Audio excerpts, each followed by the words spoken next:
पिठौरा निवासी, तहसील जौरा, जिला मुरैना, मध्य प्रदेश एंड MP। और हमारी रिपोर्टिंग कर रहे हैं रामवीर अटल, धुरकुड़ा वाले, MS रोड, केलारस।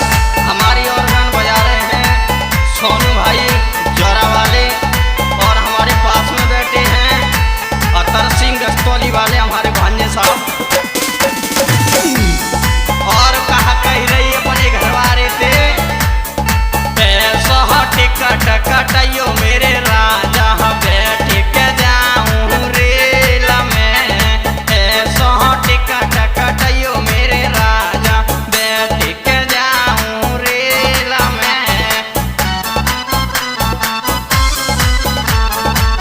मुरैना त्यागरा को जाए रिश्ता जब मैंने देखवे।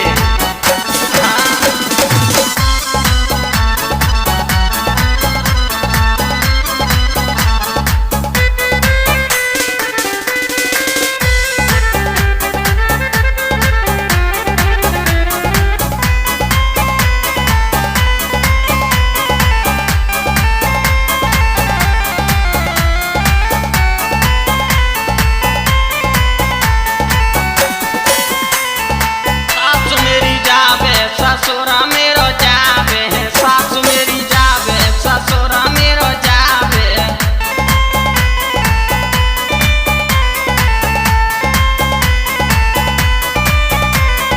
मैं भी जाऊं राजा संग में, ऐसो टिकट कटाइयो मेरे राजा, बैठ के जाऊं रेल में।